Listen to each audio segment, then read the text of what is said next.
They were the outcasts of the Greek world, until one man would rise and take his people to the heights of empire.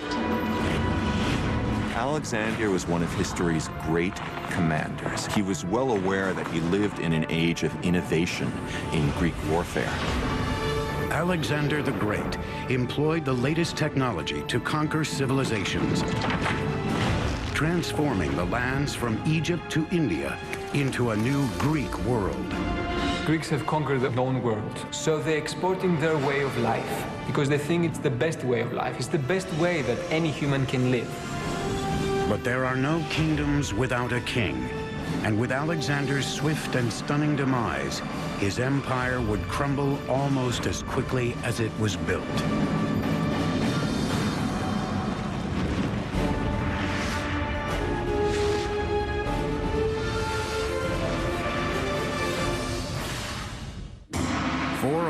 BC, a long and bloody 27-year war has come to an end.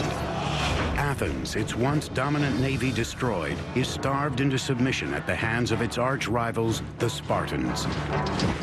The Athenian generals commanding the main Athenian fleet made a disastrous mistake that led to a great battle and a terrible defeat for the Athenians at a place called Aigos-Potamoi. In the decades after Athens' demise, the city-states of Sparta and Thebes would vie for dominance of Greece. But in 359 BC, a 23-year-old from the remote northern Greek region of Macedonia became king, and within 2 decades would change the face of Greece. His name was Philip II. Macedon was a funny Greek state. It was always a bridesmaid and never a bride. It had lots of potential, both in manpower and natural resources, but it had never managed to get its act together. The Greeks of the city-states considered the tribal Macedonians barely civilized. Yet within 20 years, Philip had unified and transformed them into the most respected and feared military machine Greece had ever seen.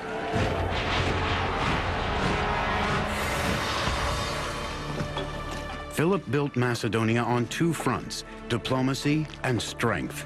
He began by creating alliances with the surrounding city-states, while at the same time reinventing the Macedonian army, making soldiering a full-time and highly trained occupation.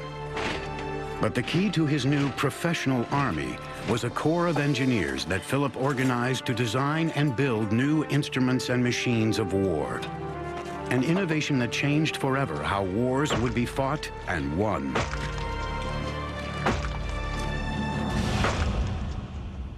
The Macedonians were not considered real Greeks by the Hellenic city-states.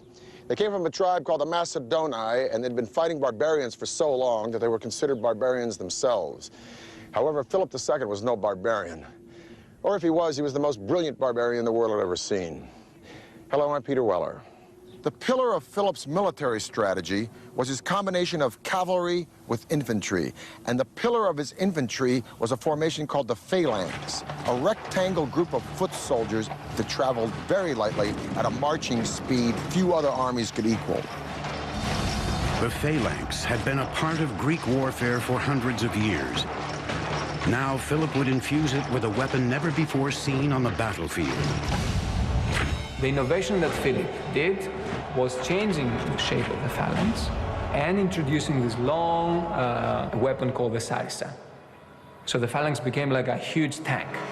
The sarissa was a nearly 18-foot-long spear that could devastate an enemy before its soldiers could use their swords or shorter spears in a counterattack. Basically, you plant the head of your pike against the guy and push him back. And the effect is a little bit like, you know, when a kid tries to attack him and you put your hand on the kid's forehead and his little fists are swinging like this, but they can't reach you. That's what the pike enables Philip's infantry to do. Well-drilled, well-disciplined, and well-equipped soldiers gave the Macedonian phalanx the upper hand against traditional battle tactics. But it would be engineering technology that would ultimately make Philip's armies invincible. For much of their military history, the Greeks were not particularly good at siegecraft. Beginning around 400 BC or shortly afterwards, the Greeks begin to take a quantum leap.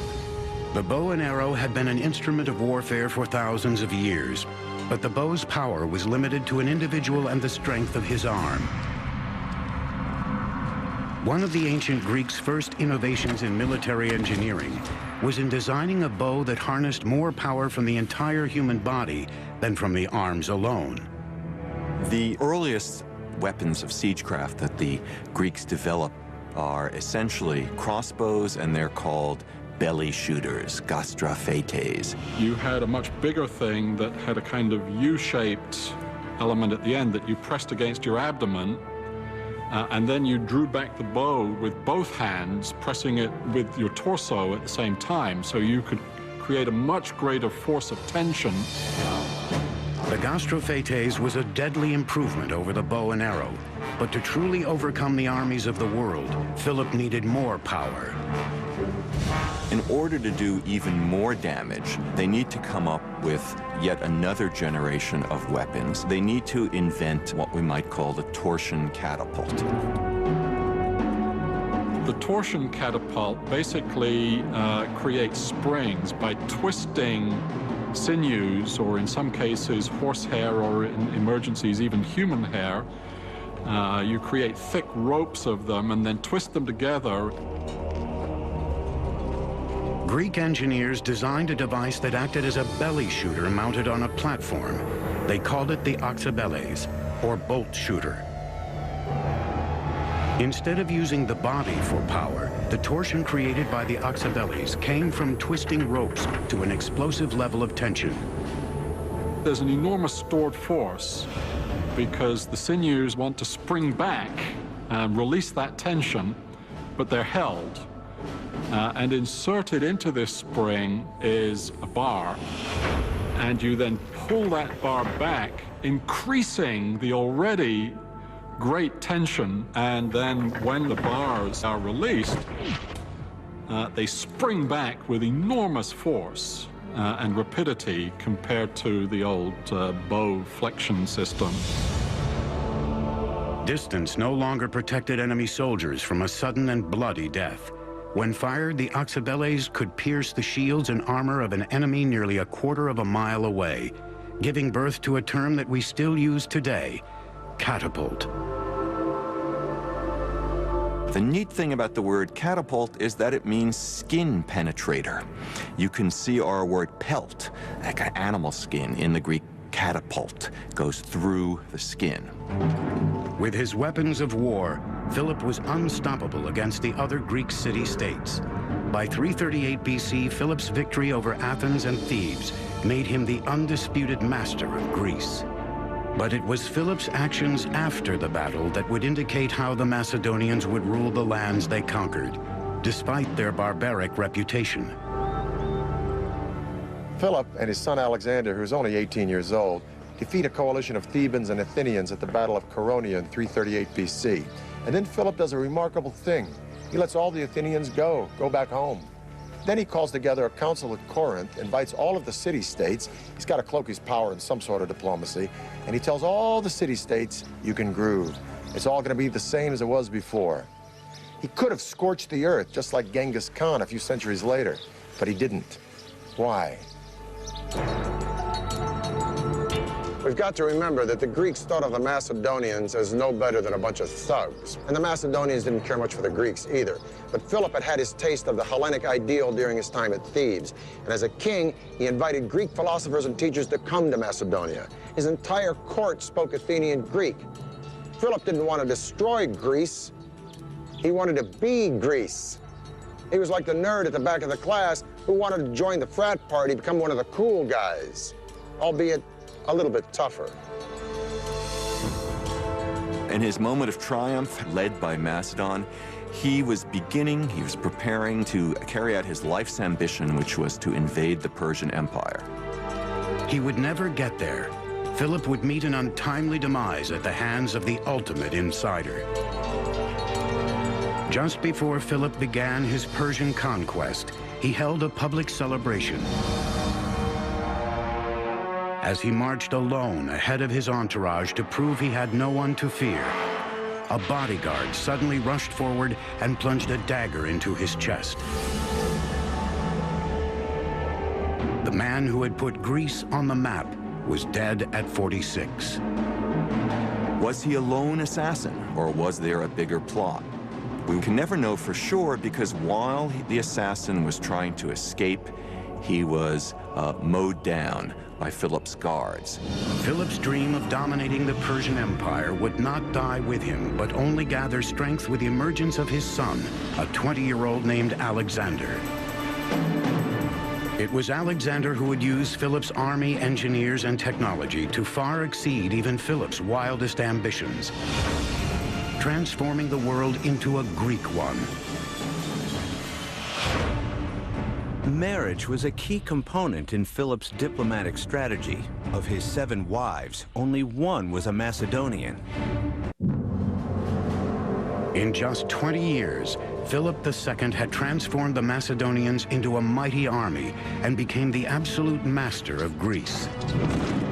But Philip's assassination in 336 BC cut short his ultimate ambition and self-proclaimed destiny: to invade Greece's age-old enemy, Persia. Philip had conquered Greece. Now it would be up to his son to conquer the world.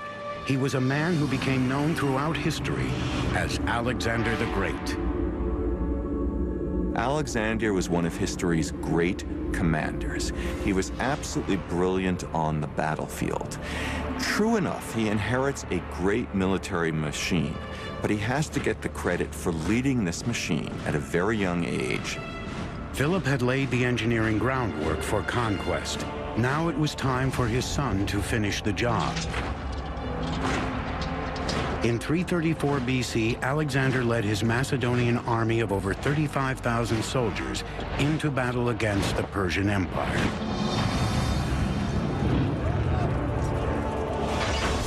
Persia was a massive superpower, dominating the lands of the Middle East and Asia Minor. Alexander and his army rampaged through what is now modern-day Turkey, carving deep inroads into Persian territory. But the Persians still had an advantage that Alexander had to neutralize if he hoped to conquer Greece's age-old enemy.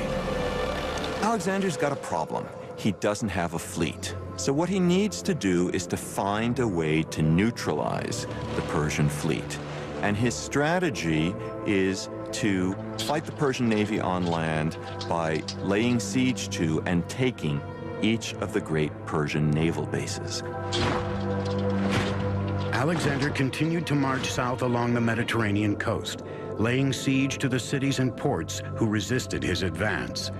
But it was the fortified and powerful city of Tyre that would provide Alexander. He was an island, a small offshore island. The city actually lay on an offshore island, and that made it relatively impregnable in the eyes of the Tyrians themselves, since they had a great fleet. All of that changed in the late 4th century. At first, Alexander tried diplomacy. He sent messengers out to the island, urging city leaders to accept a peace treaty. The answer was short and to the point. They killed Alexander's ambassadors and threw their bodies from the top of the walls into the sea. The stakes were high. If Alexander failed to take the city, it would send a message to the world he wasn't invincible. With Tyre protected from his land forces by the sea, it was up to his engineers to bring the battlefield to the city, where Alexander could fight the Tyrians face to face. Tyre would be an island no more. What if the enemy refused to come out and fight you? Alexander realized that he could not allow his military operations to get bogged down in the face of fortifications. And that meant that he needed techniques and weaponry that could attack fortifications. With mammoth walls and a fortified harbor and very little land around the walls, the city of Tyre was long thought to be impregnable. Thus, Alexander resolved to a very, very ambitious approach. He knew he couldn't take the city unless he did damage to the walls. So he had his engineers build a causeway, a bridge from the mainland to the island. Causeway was about half-mile long, 200 feet wide, 20 20 feet high. When the causeway was within striking distance, Alexander unleashed a hail of terror on the city, and then he deployed the only weapon he knew would end the battle, a siege tower. The towers were a kind of multi-storied armored car that moved forward on wheels. Outside, they were fireproofed with rawhide, covering the entire wooden structure. Inside, a central staircase led to a series of platforms where Oxabeles and other catapults launched missiles onto Tyre's walls. Down below, others used the tower as protection to wield a ground-level battering ram.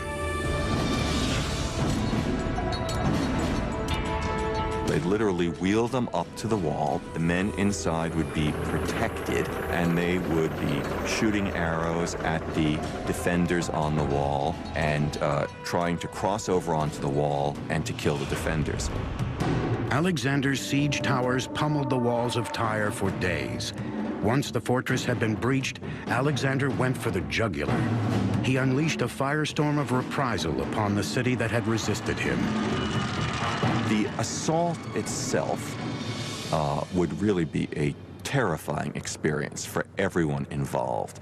The only way to signal would be through trumpets, so you have to imagine trumpets blaring, a tremendous noise of men attacking, flags blowing in the wind on the battlements of the city that was under attack.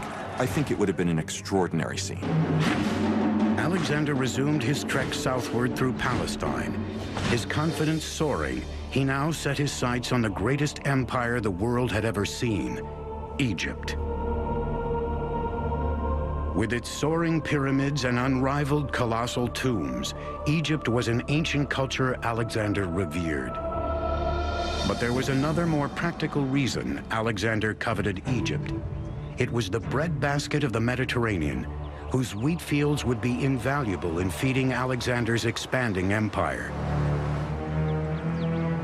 But unlike Tyre, conquering the Egyptians required no bloodshed. Alexander entered Egypt as a liberator and as a figure of extraordinary powers. The Egyptians not only welcomed Alexander, they made him a god. In 331 BC, they crowned Alexander pharaoh, proclaiming him a son of Ammon, their most important deity. At age 24, Alexander had transcended mortality. One can imagine that someone to whom extraordinary things happened, to whom all doors seemed to open themselves magically, to whom every endeavor was rewarded with victory, would think, well, perhaps I am, in some respect, a god. And I think that Alexander really did think this. He wasn't just pretending. He was trying to find out more about himself.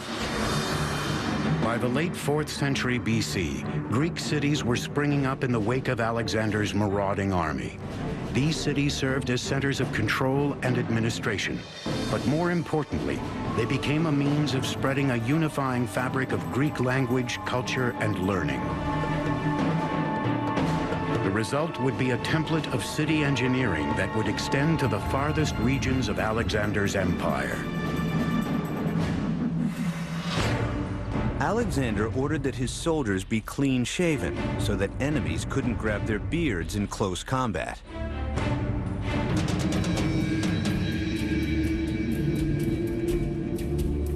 By 325 BC, Alexander had extended his borders almost 3,000 miles from Greece in the west to modern-day India in the east.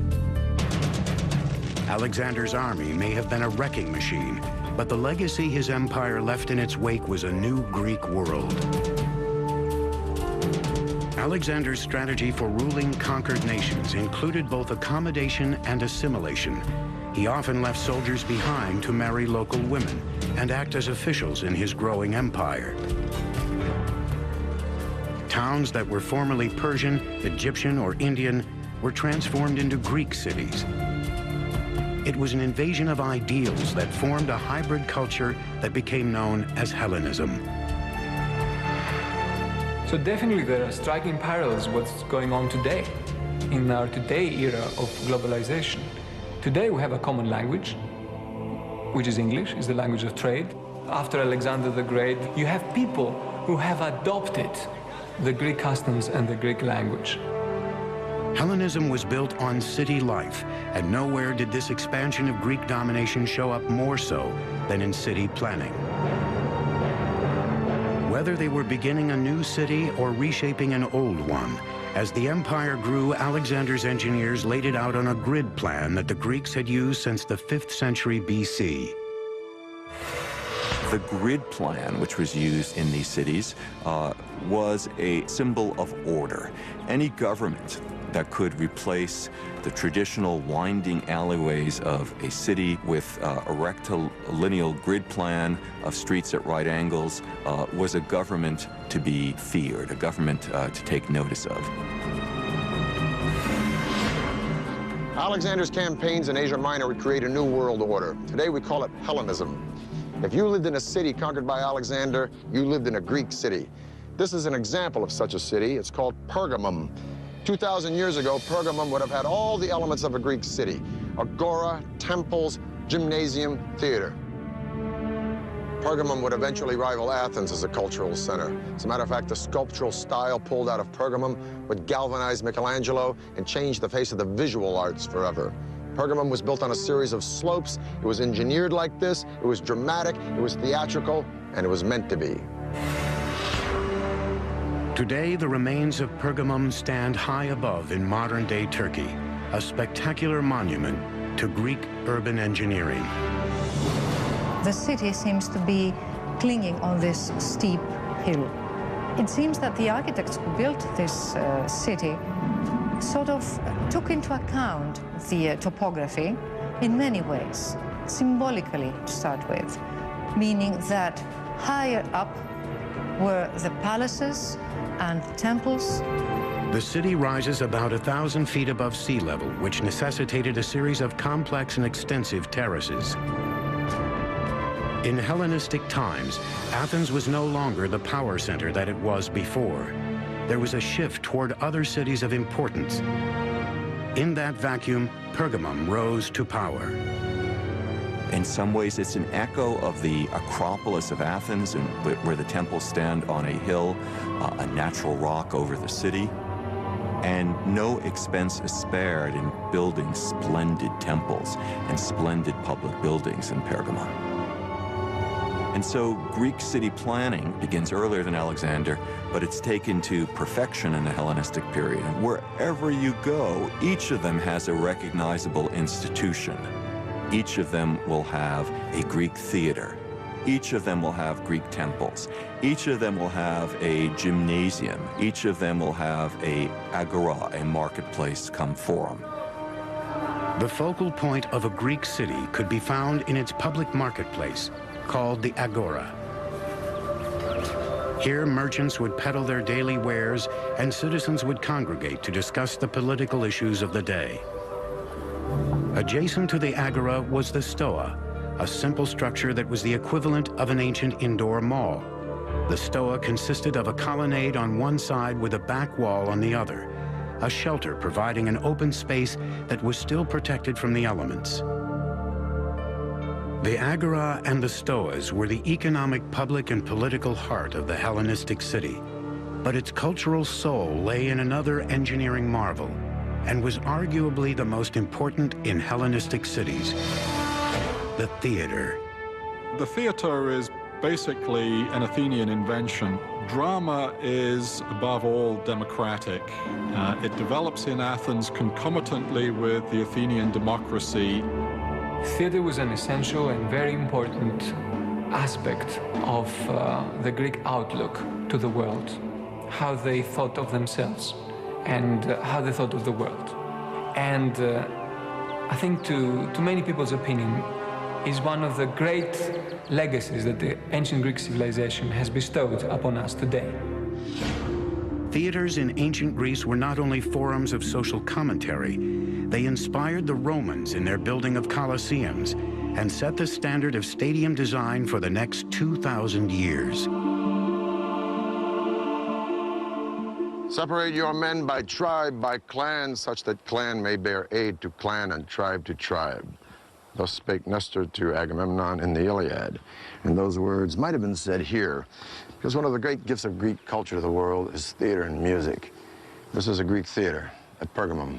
It is the steepest of its kind. Now, a Broadway theater, and I've played in a few, holds between 800 or 900 people and maybe 2,000 if it's a musical house. This theater holds thousands and thousands and thousands of spectators. So how in the heck can an actor stand on that stage and project his voice such as that the spectator in the very last row at the back of this theater can hear what he's saying?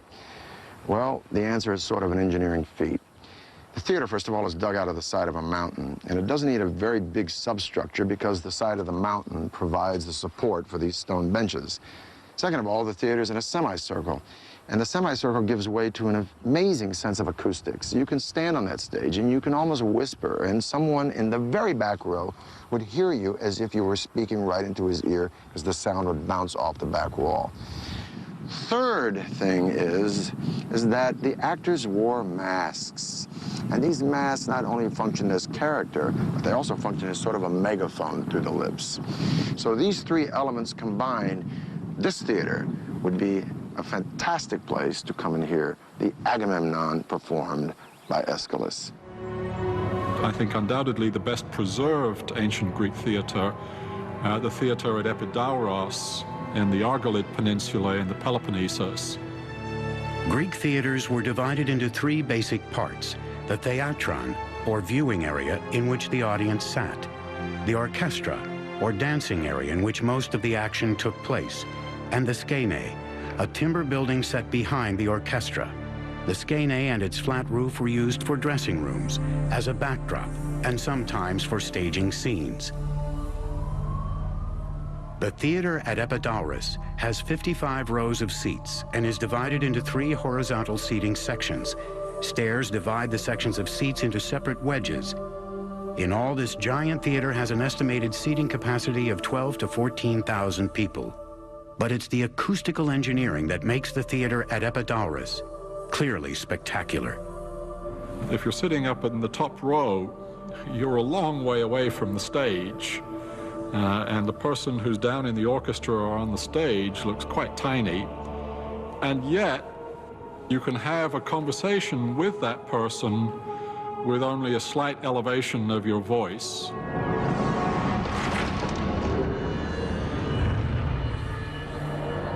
In just 10 years, Alexander had set the stage for Greek culture to dominate the world.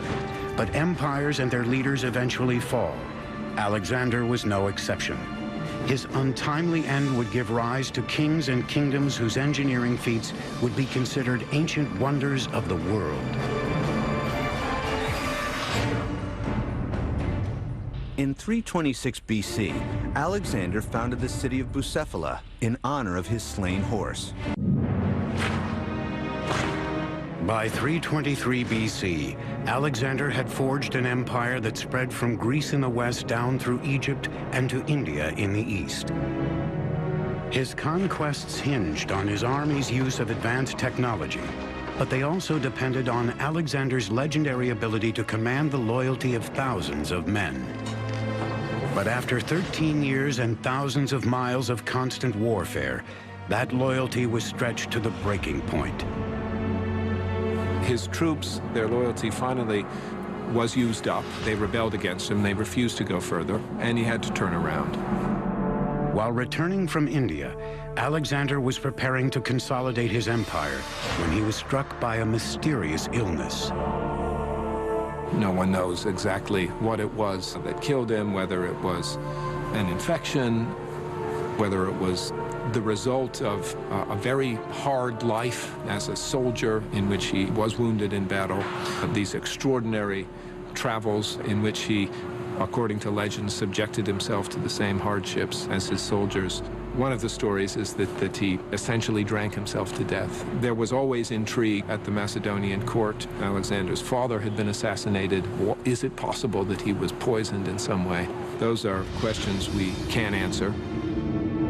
On June 10, 323 BC, just 1 month shy of 33 years old, the most powerful man on earth was dead. Now, the stunning rise of his sudden empire would be matched by its spectacular and bloody fragmentation. A power struggle between the regional commanders quickly ensued to fill the void left by Alexander's death. These generals and their heirs carved out vibrant Hellenistic kingdoms and for generations fought a continual battle for dominance. The land of Egypt would fall to Alexander's general Ptolemy, who had been left to oversee the wealthy territory on the Nile. Ptolemy would shape a kingdom that combined Greek and Egyptian culture into a dynasty that would last for almost 300 years. Ptolemy I was a man who had made a career as a military commander and advisor under Alexander. What he therefore wanted was as rich and secure a portion of that empire as he could get. Egypt was the crown jewel of the Mediterranean. Its surplus of grain meant that a windfall awaited Ptolemy as ruler of the breadbasket of the ancient world. Ptolemy's plan was to ensure his legitimacy both as Egypt's king and also true heir to Alexander. Macedonian tradition held that the one who buried the body of the king secured his rights to the throne. So Ptolemy hijacked the funeral procession of Alexander and brought the mummified body to Egypt, where it would eventually rest in Alexandria, the same city Alexander himself had founded 15 years earlier. Under Ptolemy, Egypt would grow to be a powerful kingdom, and Alexandria would transform itself into the intellectual and scientific capital of the Greek world. He wanted it to be a city that joined with Greek culture and used both Greek and Egyptian technological know-how to build a new Athens, if you will.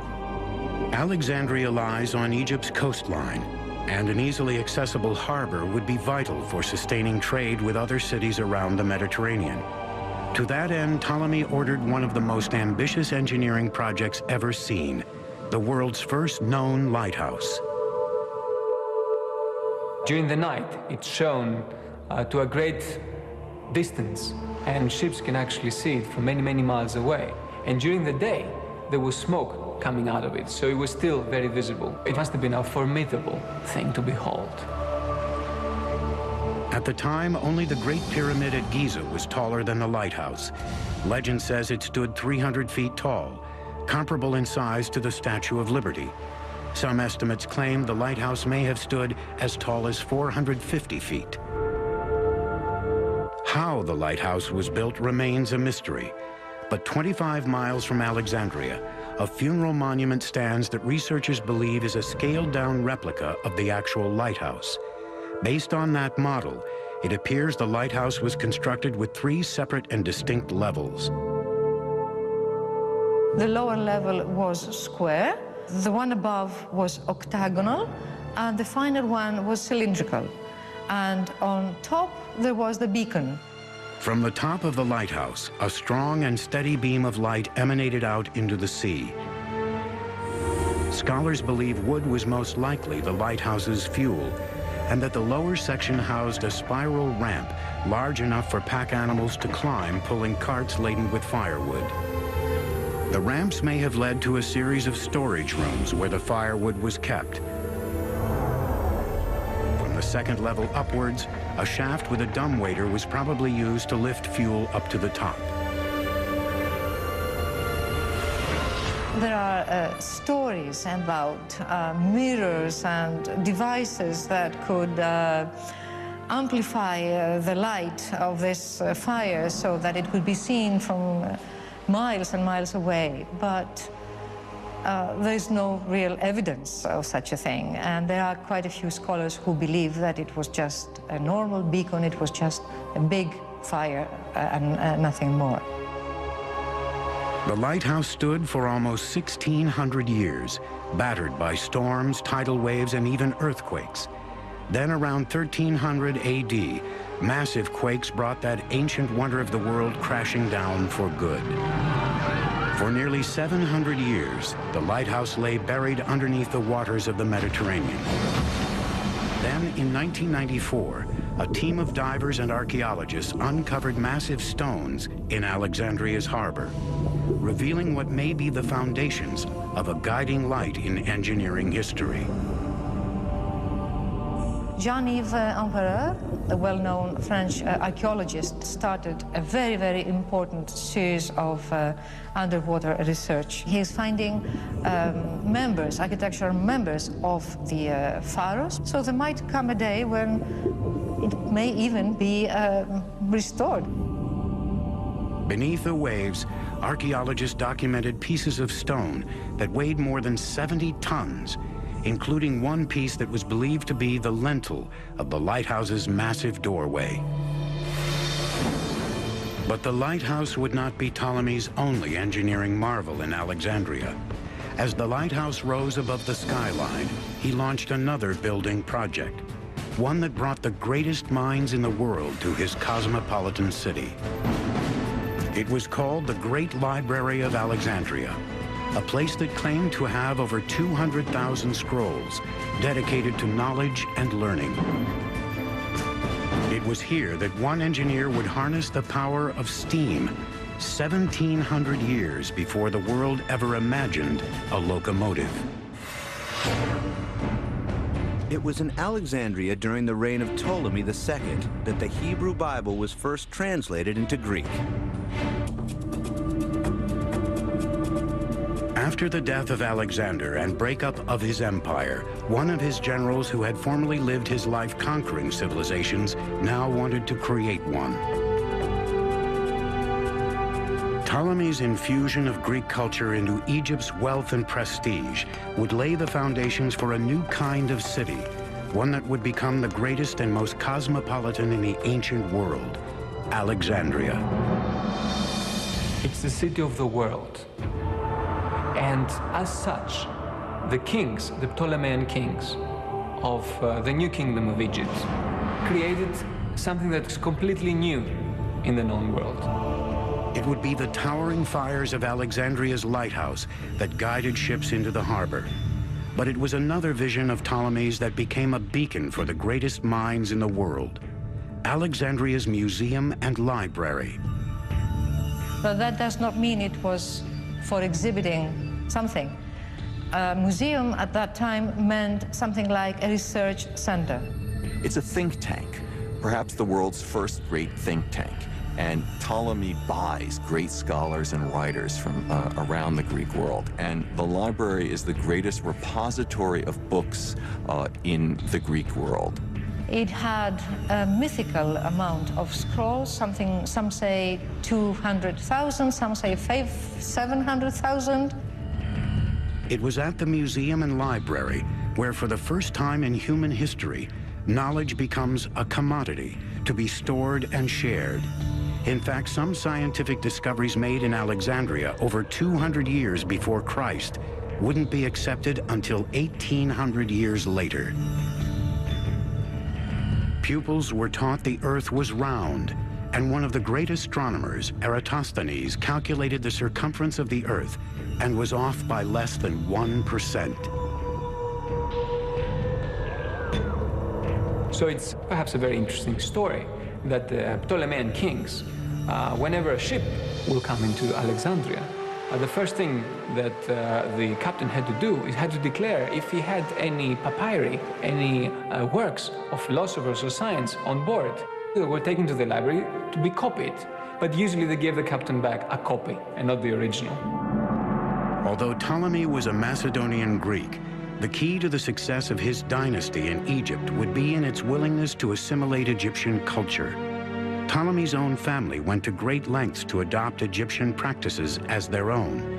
Ptolemy's son, Ptolemy II, even married his own sister, Arsinoe. There had been a tradition in the Egyptian pharaonic families of brother-sister marriage and there was a sense that a figure like that couldn't just marry any old ordinary mortal, and that eventually only a sister who sort of shared his divine origins was an appropriate companion and spouse. The Ptolemies may have used Egyptian traditions to elevate themselves to the status of gods, but in the end, like all pharaohs before them, these kings were still mortal. Ptolemy wouldn't live to see all of his dreams of Alexandria fully realized. He died in 283 BC of natural causes, before the library and even the lighthouse were finally completed. Alexandria continued to flourish as a mecca for knowledge under its Ptolemaic rulers and produced many of the age's foremost thinkers. And it would be just after the end of their nearly 300-year reign in the 1st century AD that Alexandria would produce one of the most famous Greek engineers in history. His name was Hero, and his famous designs place him among the ancient world's greatest mechanical engineers. All his books are extremely detailed, very well describing all engineering procedures. But Hero himself also was good in the sense that he has an inclination in favor of arts. We must remember that in ancient Greek, the word art was meaning also technology. Hero's engineering designs had many practical uses, including ideas for fire extinguishers, odometers, and even automatic doors. But it was Hero's experiments with steam technology that would ignite his imagination. The first working steam engine was built in England around 1700 AD.